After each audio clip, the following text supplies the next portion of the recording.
Bonjour à tous, alors aujourd'hui au menu on aura entre autres mais principalement la transparence sur les écrans. Ce que je vais dire ici est valable dans tous les cas, mais pour illustrer on va parler des écrans qu'on peut utiliser avec Arduino ou MicroPython.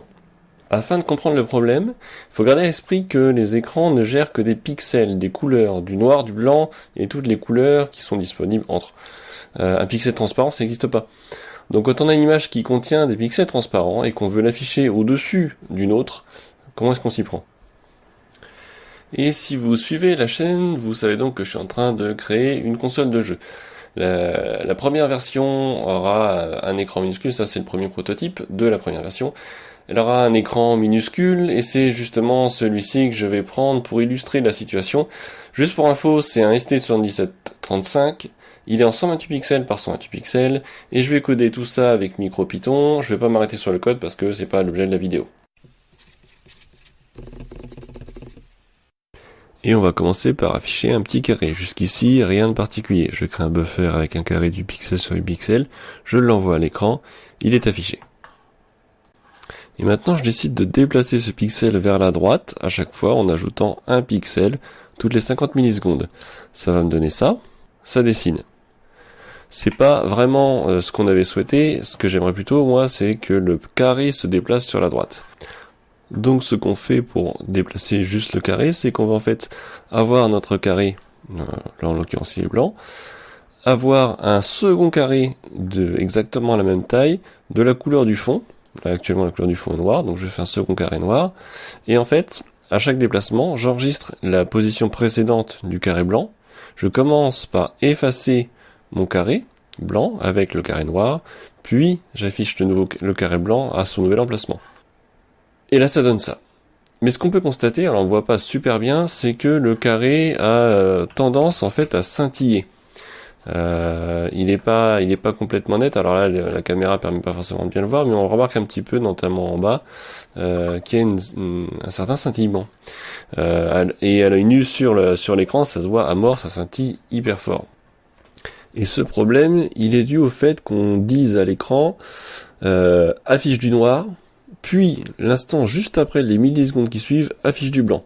Affiche du noir, affiche du blanc, affiche du noir, affiche du blanc. C'est pas un problème de physique sur l'écran ou quoi, c'est vraiment purement un problème de logique. On peut pas demander à un écran d'afficher du noir et du blanc parce que, de fait, ça va scintiller. Donc, pour résoudre ce problème-là, on utilise ce qu'on appelle du double buffering, du double tampon.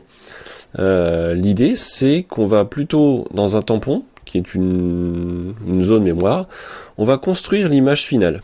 On va déjà mettre l'image, donc ce tampon qui réside dans la mémoire du CPU, dans la mémoire partie microcontrôleur. On va faire l'image finale, donc on va d'abord afficher notre carré noir, puis notre carré blanc. Là, on a notre image finale. Une fois qu'elle est prête, à ce moment-là seulement, on va l'envoyer à l'écran. C'est ce qu'on fait ici.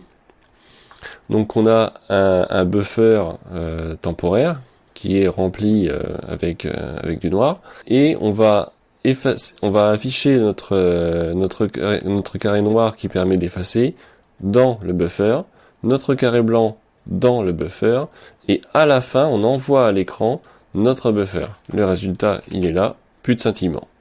L'inconvénient de cette technique du double buffer, c'est que ça utilise de la mémoire. Là, on le voit, on réserve 2 octets x 128 x 128, donc tout ça, ça prend de la place en mémoire, donc forcément il faut, selon l'affichage que vous avez, dont vous avez besoin, il va vous falloir une certaine taille de mémoire. Donc sur des tout petits microcontrôleurs sur lesquels il y a quelques dizaines de kilooctets, ça va vite devenir un problème, donc il faut vraiment bien faire attention à ça.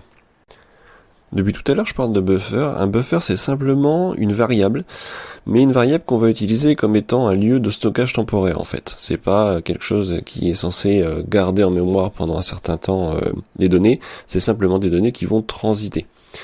Et le buffer qu'on envoie à l'écran, c'est simplement une liste de pixels.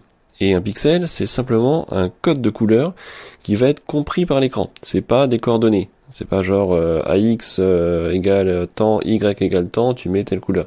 C'est simplement une liste bête et méchante qui est encodée dans un format qui va être compris par l'écran. Là, par exemple, j'ai 4 couleurs.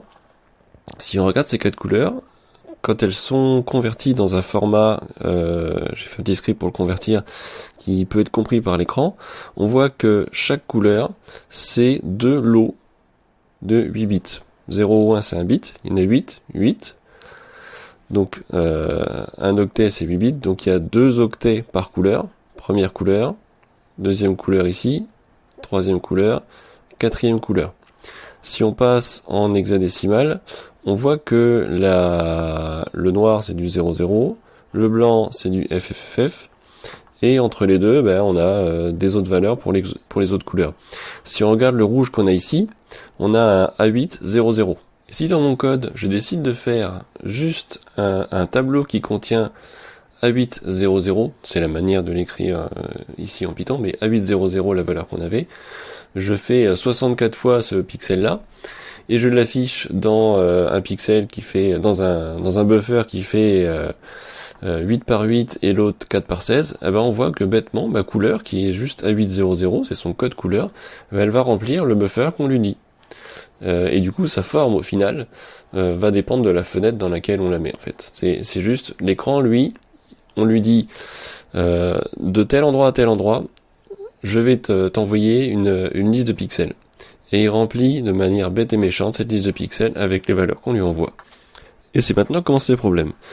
Disons qu'on veut afficher cette balle, qui contient des zones transparentes. On a bien vu que dans un buffer, on envoie une liste de couleurs. Une couleur transparente, ça n'existe pas. Donc on est bien obligé d'envoyer une couleur.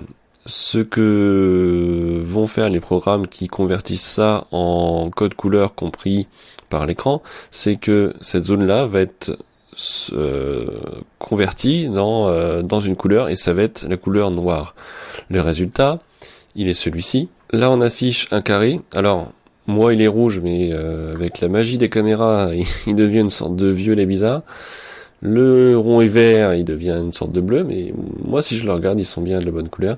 Et ce qu'on voit, c'est que ici, aux 4 coins, on a des zones qui sont devenues noires. C'est parce que on avait à la base, on l'écrit ici, on commence par écrire le carré, puis la balle. On avait à la base une zone, alors là elle est bleue mais colorée rouge, on va dire qu'elle est bleue, une zone ici colorée, qui a ensuite été effacée par la liste des pixels de la balle, qui est bien obligé de dire on peut pas sauter les pixels ici et de rien mettre, on est obligé de mettre un code couleur. Vu qu'on a du noir, ça réécrit par-dessus avec du noir. Donc ça c'est un problème, comment on s'en sort?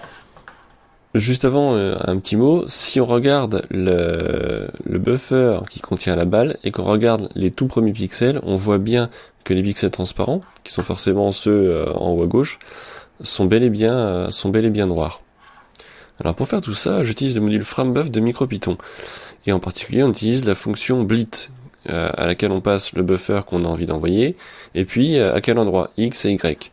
Si on va regarder le code source de tout ça, donc sur GitHub, je vous mettrai le lien dans la description pour ceux qui sont curieux, la fonction blitz, elle prend comme argument, en dehors du premier ici, la source, donc comme on a vu, le buffer qu'on a envie d'envoyer, l'emplacement avec X et Y, et un argument facultatif qui s'appelle la clé, et qui prend comme valeur par défaut -1.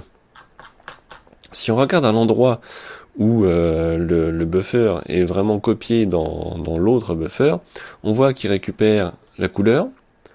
Donc, je rappelle qu'on envoie bien une liste de couleurs. Et il regarde si la couleur qu'on récupère dans le buffer qu'on envoie, est-ce qu'elle est différente de la clé, qui est par défaut à -1. Si elle est différente de la clé, alors on copie le buffer. C'est ça qui nous intéresse.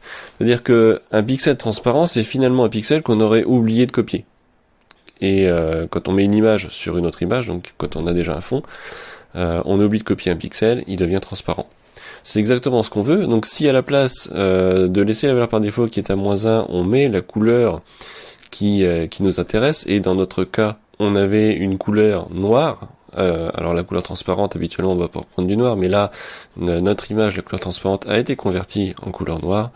Donc si on lui dit, la couleur transparente, enfin la couleur que je veux dans l'argument qui, je demande du noir, à chaque fois qu'il va voir un pixel de couleur noire, il va le sauter. Il va pas le prendre en compte et il va passer à la couleur suivante. Donc si on met à jour notre code source et qu'on met maintenant, en argument, la couleur noire, alors lui il prend un entier, donc 0 on va mettre. Il devrait du coup, à chaque fois qu'il voit un pixel noir ici dans les coins, ne pas le prendre en compte. Et c'est ce qui se passe. Du coup, la couleur qu'il y avait avant, à l'écran, reste, et seule la couleur qu'il y avait dans le buffer principal, et seules les couleurs qui sont différentes du noir sont affichées. Du coup, c'est comme ça qu'on peut enfin gérer la transparence. Vous êtes peut-être déjà tombé sur des images de ce genre avec des couleurs de fond unies, et en règle générale une sorte de violet de ce genre-là, rose-violet, je sais pas. C'est justement pour gérer la transparence en fait, avec cette même technique. On va dire à notre logiciel que la couleur de transparence c'est telle couleur. Résultat, au lieu d'utiliser le noir qu'on va peut-être très souvent utiliser dans un jeu, là on utilise une couleur qu'on va a priori pas utiliser pour dessiner. On va la sacrifier en fait, et ça permet de gérer la transparence. Les logiciels peuvent gérer ça très bien. Par exemple, dans notre exemple avec la balle, la couleur transparente était le noir. Si on va dans les propriétés, là par exemple j'utilise un sprite, et qu'on lui dit que la couleur transparente c'est en fait celle qu'on utilise ici, on voit que tout devient transparent à cet endroit-là. C'est de cette manière-là qu'on peut continuer d'utiliser le logiciel qu'on utilise, en sacrifiant une couleur, mais que l'affichage à l'écran au moment où on dessine reste cohérent. Voilà, c'était tout pour aujourd'hui sur la transparence, le double tampon, etc. Si vous avez apprécié la vidéo, n'hésitez pas à mettre un petit pouce vers le haut et puis à vous abonner à la chaîne si c'est pas déjà fait. En attendant, je vous dis à la prochaine.